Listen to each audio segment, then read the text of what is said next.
All right, so funny. So today I want to do a little video about. Obviously, I'm someone who suffers with anxiety sometimes. On occasion, I can get bouts of anxiety.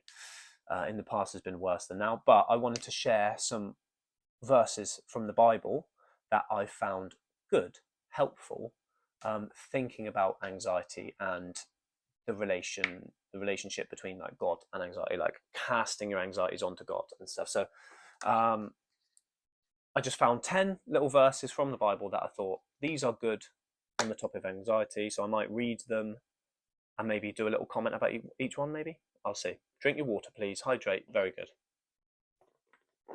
good. Here we go. Oh, I've taken the page mark out. That was foolish. Now I have to find my page. Okay, good. Did not take very long. So this is just going to be 10 little bits from the Bible about anxiety, okay? So your first one, Philippians chapter 4, verses 6 to 7. Do not be anxious about anything, but in everything, by prayer and supplication, with thanksgiving, let your requests be made known to God. And the peace of God, which surpasses all understanding, will guard your hearts and your minds in Christ Jesus. I like this one. Don't be anxious about anything. Pray about it, talk to God with it, and God will surpass your understanding and calm your mind. Okay, it'd be good. Second one is 1 Peter chapter 5, verses 6 to 7. Humble yourselves, therefore, under the mighty hand of God, so that at the proper time he may exalt you, casting all your anxieties on him, because he cares for you. Yeah, so this is another one. Humble yourselves. Stop thinking everything is all on you. Understand God be doing the stuff. He be doing everything, not you. Don't worry about it. God's got the plan. It will be all right. Let your anxieties be known to God and cast them on him instead. Don't be thinking you've got to do everything. Number 3. So it's John chapter 5, verses 6 to 7. Peace I leave with you. My peace I give to you. Not as the world gives, do I give to you. Let not your hearts be troubled, neither let them be afraid. You see, I struggled here is because my handwriting is not very good. Apologies with that. Shall I read it again? I'll try and read it again. Peace I leave with you. My peace I give to you. Not as the world gives, do I give to you. Let not your hearts be troubled, neither let them be afraid. So I think this one, my interpretation of this one is, in God, you'll find peace. The world treats you in a way different than the way God does. So like sometimes external things can be what's the word, like triggers for our anxiety. You know, sometimes the world isn't fair. Sometimes bad things happen, and but in God, do not be afraid. Basically, number 4. So this is 2 Timothy chapter 1, verse 7. For God gave us a spirit not of fear, but of power and love and self-control. Very nice little snippet. I love that. I love that. In our souls, in our spirit, the nature is not to be fearful. It is to be powerful, creative, be loving and have self-control of our urges. I love that. I think life is about that. Powerful, creative, loving, self-control. I love that. I do love that. Number 5, Psalms chapter 55. See, the numbers are big. Chapter 55, verse 22. That's what confused me. Cast your burden onto the Lord, and he will sustain you. He will never permit the righteous to be moved. This is another one I like. I like the idea of having like a problem or an anxiety and just giving it to God or giving it to Jesus and just being like, this is it. I'm removing it from my own hold almost. So like when you have an anxiety, it's like you're trying to have control over something, isn't it? It's like you're anxious because you're really trying to control it, like get control of the situation. It's almost like when you're overwhelmed or out of control that the anxiety happens. So like I really like the idea of like not having, like relinquishing the control over it and giving it to God instead, or Jesus, and like saying, just explaining in prayer like what it is and why it is, and then just like leaving it to the outcome that best fits God's plan. I just like that idea. I think it gives me a bit of peace, so I do like that. Yes. So number 6 is Hebrews chapter 13 verse 6, just not only one. So we can confidently say, the Lord is my helper, I will not fear. What can man do to me? I like this one. What are we afraid of other people doing? Are we afraid of other people judging us or like doing bad things by us? Do we not trust in ourselves and of God to make things right in our own lives? You know, I like that one. Like, we can confidently say that if God is helping me, then why should I fear anything that another man can do?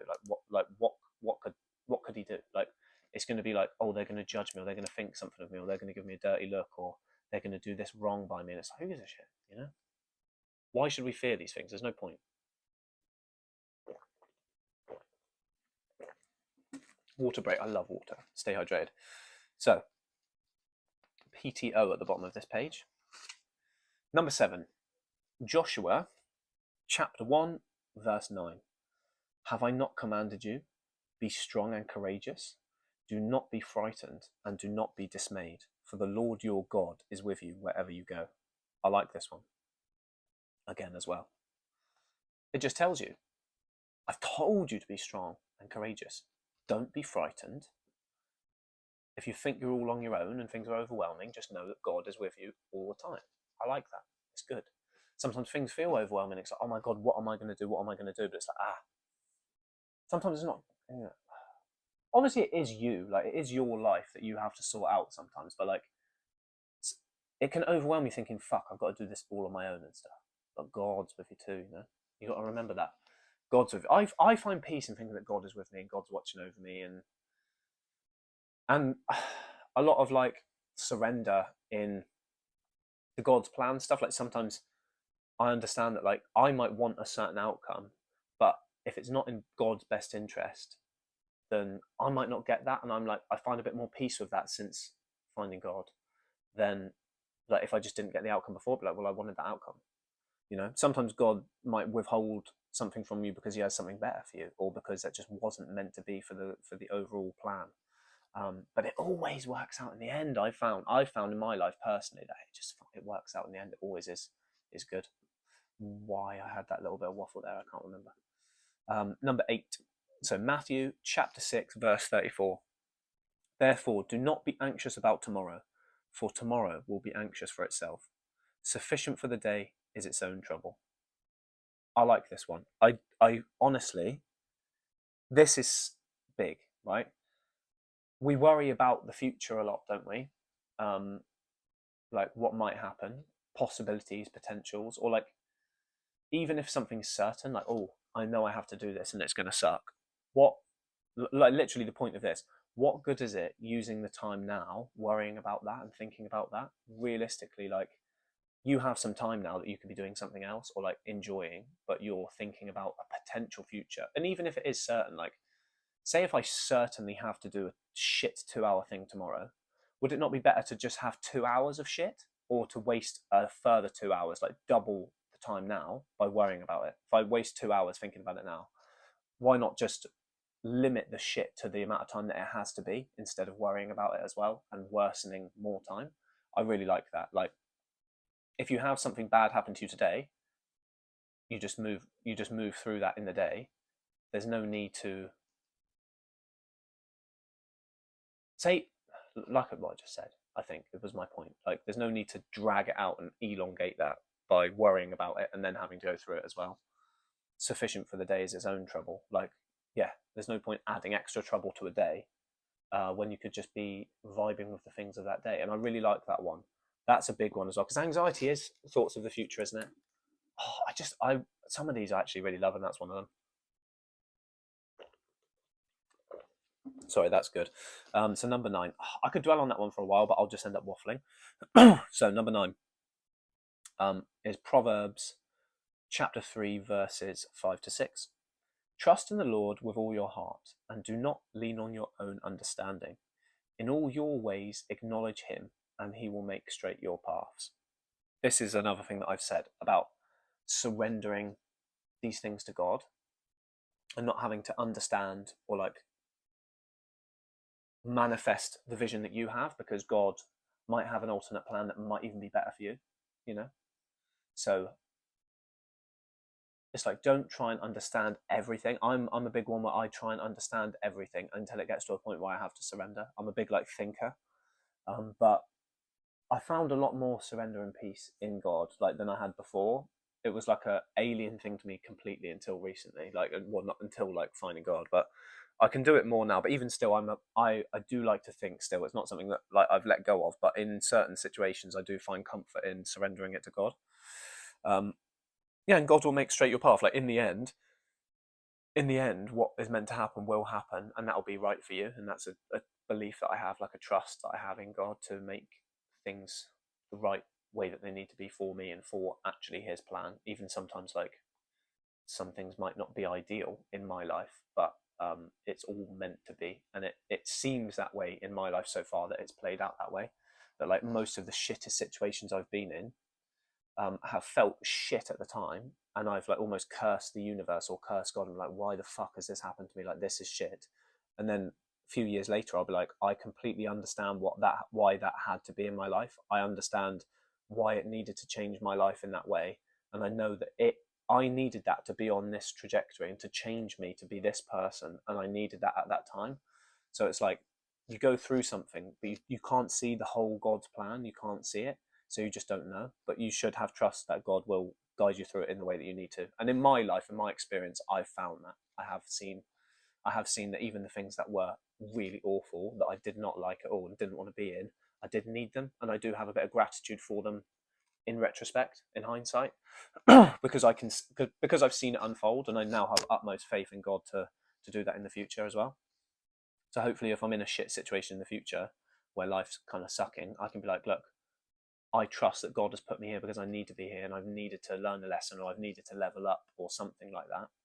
And almost kind of look forward to those times when God decides that we're ready for the next level or something. I like. So far, I've enjoyed every little chapter change in my life.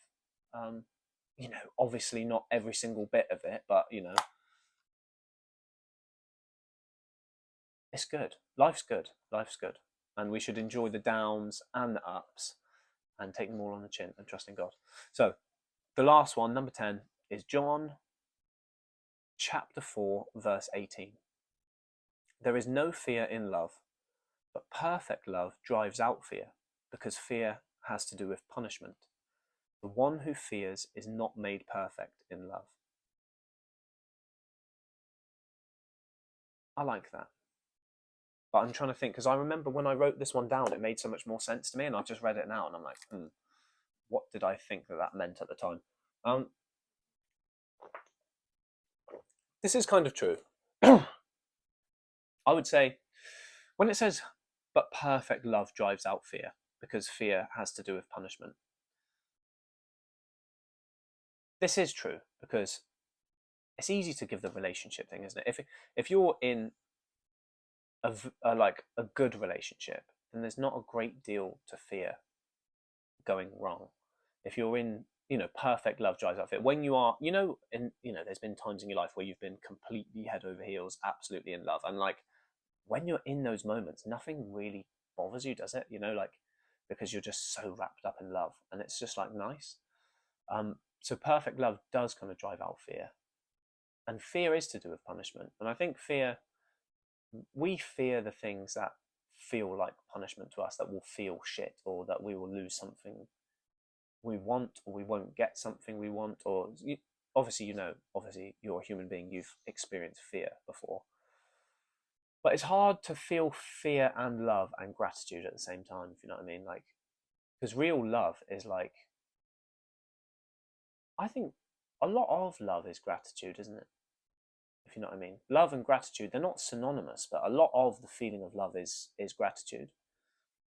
And it's hard to be grateful. Well, it's impossible, say, to be fearful and grateful at the same time. To be anxious and grateful. It's not, maybe not impossible, but they're almost like opposite ends of the pendulum, aren't they? So you can't if you walk in love and gratitude, you can't really be fearful.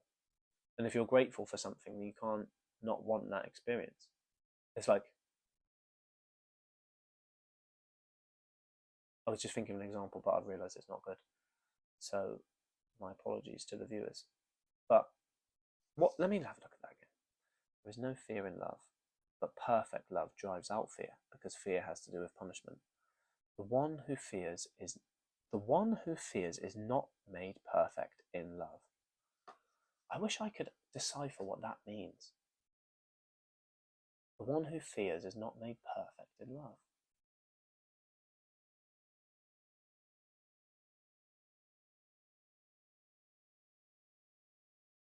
I think just show as much love as you can and don't be afraid of shit. Just do that. Life is good. Love life, show as much love as you can in your life. We only have a finite amount of time on this world. Anyone that you love, show them it, tell them it. You don't have that long, relatively speaking, to actually express it while you're on the planet. Be as nice as you can.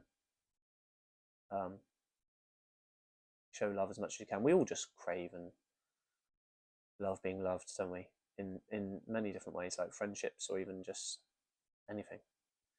Show as much love as you can. This life is all about showing love, isn't it? We're spiritual beings with a nature to express love and to really appreciate being loved. So let's just do that.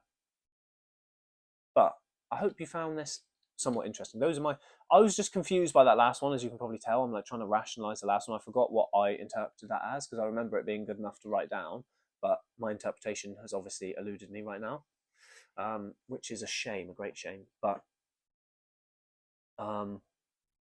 what's my point? Yes, I hope you found this one helpful. I do. I find it helpful. I like those little Bible verses there's a few of them in there that I don't know if you can tell I fucking love. They pop up in my mind. Sometimes I'm anxious and I think, you know what, this is brilliant. Mwah. Amazing. So yeah, have a look, find your own, drop in the comments. What Bible verses do you like? What Bible verses give you a bit of inspiration or stop you from feeling anxious? Or would you like me to cover off any other Bible verses videos? Would you like me to say Bible verses that on the topic of whatever? Or if you want a part 2 to this, if I dig through and find 10 more that I like about anxiety, because anxiety is a thing that I like to have things in my head to remember, because obviously that's something that I get occasionally. So I like having things in my head to remember when I feel anxious, to get me out of it. It's good. It's a good thing to do, to have like little systems, like a fucking Venn diagram or something, to like think of these things and do these things, and then you'll feel better. You know, I like that. Not a Venn diagram, flow chart. I don't know why a Venn diagram's the circles, isn't it? That is silly, but cutting it there. Show your love. Don't be afraid. Everything will be fine. I think one of the most repeated phrases in the Bible is "do not be afraid," isn't it? Or "don't be afraid," which is amazing. Don't be afraid. Lots of love. And hopefully I'm going to post this on 4th of July. So happy birthday to my girlfriend. Hello. That was weird. Why did I do that? I think I got shy. I think I got a bit shy. Happy birthday to her. Anyway, hope you're enjoying your day. That's all I want to say. I've got a flustered now, and that's funny. But anyway, what do I normally say at the end of a video? I've forgotten. What do I say? I say all right, so in the beginning, don't I? What do I say at the end? I wish you could like scream through the screen at me. Can someone in the comments tell me what I normally say? What is it? Sorry, I'm not going to edit this out either, so you're going to have to just sit and wait. I'm just going to say bye. Fuck it. Goodbye.